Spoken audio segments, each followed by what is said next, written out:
നമ്മൾ ഇന്ന് ഈ വീഡിയോയിൽ ഡിസ്കസ് ചെയ്യാൻ പോകുന്നത് memory read timing diagram in maximum മോഡിലുള്ള മെമ്മറി റീഡ് ചെയ്യുമ്പോൾ ഉള്ള ടൈമിംഗ് ഡയഗ്രാമാണ്. ഇവിടെ നമ്മൾ നേരത്തെ മിനിമം മോഡിൽ പോലെ തന്നെ ക്ലോക്ക് സൈക്കിൾ വേണം, അഡ്രസ് ലാച്ച് വേണം, അഡ്രസ് ബാർ ഡേറ്റ ലൈൻസ് വേണം, അഡ്രസ് ബാർ സ്റ്റാറ്റസ് ലൈൻസ് വേണം.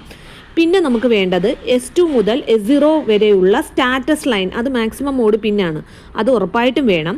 പിന്നെ നമുക്ക് memory read control signal generate ചെയ്യണം. ഇതിനകത്ത് മെമ്മറി റീഡ് കൺട്രോൾ എന്ന് പറയുന്ന ഒരു സിഗ്നൽ ഉണ്ട്. റീഡ് അല്ല, മെമ്മറി റീഡ് കൺട്രോൾ ആണ്.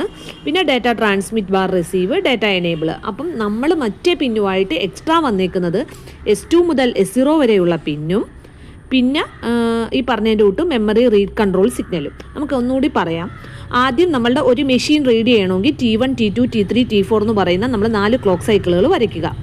ഇനി അഡ്രസ് ലാച്ച് എനേബിൾ ഹൈ ആയിരിക്കുന്നത് T1 ക്ലോക്ക് സൈക്കിൾ മാത്രമാണ്. അപ്പോൾ നമ്മൾ അഡ്രസ് ലാച്ചിൽ T1 ക്ലോക്ക് സൈക്കിൾ ഹൈ ആക്കി വരയ്ക്കുക.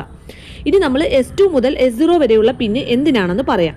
S2 മുതൽ S0 വരെയുള്ള പിന്ന് എന്തിനാണെന്ന് വെച്ചാൽ മൈക്രോ പ്രോസസർ ഏത് ടൈപ്പ് ഓഫ് ഓപ്പറേഷനാണ് നടന്നുകൊണ്ടിരിക്കുന്നതെന്ന് ഇൻഡിക്കേറ്റ് ചെയ്യാൻ വേണ്ടിയിട്ടാണ്. സാധാരണയായിട്ട് ഈ പിന്ന് ആക്റ്റീവ് ആവുന്നത് T1, T2 സൈക്കിളിലും പ്രീവിയസ് ആയിട്ടുള്ള T4ലും. നമുക്കിവിടെ T2, T1 ആണ് ആക്റ്റീവ് ഹൈ ആക്കി കാണിച്ചിരിക്കുന്നത്, കണ്ടോ.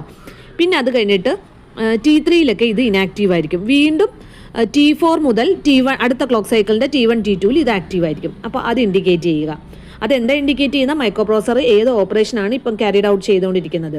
റീഡ് ഇൻപുട്ട് ഔട്ട്പുട്ട് പോർട്ടാണോ, റൈറ്റ് ഇൻപുട്ട് ഔട്ട്പുട്ട് പോർട്ടാണോ, അതേപോലെ റീഡ് മെമ്മറി ആണോ, അത് ഇൻഡിക്കേറ്റ് ചെയ്യാൻ വേണ്ടിയിട്ടാണ് S2 മുതൽ S0 പിന്നെ. അഡ്രസ് സ്റ്റാറ്റസ് ലൈനും അഡ്രസ് ബാർ ഡേറ്റ ലൈനിലും ഒന്നാമത്തെ ക്ലോക്ക് സൈക്കിൾ മാത്രം അത് ഹൈ ആയിരിക്കും. ബാക്കിയുള്ള സമയത്ത് അഡ്രസ് ബാർ ഡേറ്റ ആണെങ്കിൽ ബാക്കിയുള്ള ക്ലോക്ക് സൈക്കിളിൽ ഡേറ്റ ലൈനും, അഡ്രസ് ബാർ സ്റ്റാറ്റസ് ആണെങ്കിൽ ബാക്കിയുള്ള ക്ലോക്ക് സൈക്കിളിൽ അത് സ്റ്റാറ്റസ് ലൈനും ആയിരിക്കും തരുന്നത്. പിന്നെ നമ്മൾ memory read control active low ആണ്. അപ്പോൾ ഡേറ്റ അവൈലബിലിറ്റി രണ്ടാമത്തെ ക്ലോക്ക് സൈക്കിൾ മുതലായിരിക്കും ഇൻഡിക്കേറ്റ് ചെയ്യുന്നത്. അതുകൊണ്ട് രണ്ടാമത്തെ ക്ലോക്ക് സൈക്കിൾ മുതൽ നിങ്ങൾക്ക് MRDCയുടെ താഴെ ലോ സിഗ്നൽ ഇൻഡിക്കേറ്റ് ചെയ്യുക. ഇനി ഡേറ്റ ട്രാൻസ്മിറ്റ് ബാർ റിസീവ് ആയതുകൊണ്ട് നമ്മൾ ഡേറ്റ ഇവിടെ റിസീവ് ചെയ്യുകയാണ്, അതും നമുക്ക് ലോ ആയി കൊടുക്കാം. പിന്നെ ഡേറ്റ പിന്നെ എനേബിൾ ആവുന്നത് ശരിക്കും പറഞ്ഞാൽ രണ്ടാമത്തെ ക്ലോക്ക് സൈക്കിളിലാണ്. മറ്റേത് രണ്ടും ഒന്നാമത്തെ ക്ലോക്ക് സൈക്കിളും മെമ്മറി റീഡ് കൺട്രോളും ഡേറ്റ ട്രാൻസ്മിറ്റ് ബാർ റിസീവും ഒന്നാമത്തെ ക്ലോക്ക് സൈക്കിൾ മുതൽ ലോ ആക്കി വരച്ചാലും തെറ്റൊന്നുമില്ല. സോ ഇത്രയുമാണ് നമുക്ക് ഇതിനെക്കുറിച്ച് പറയാനുള്ളത്. Thank you.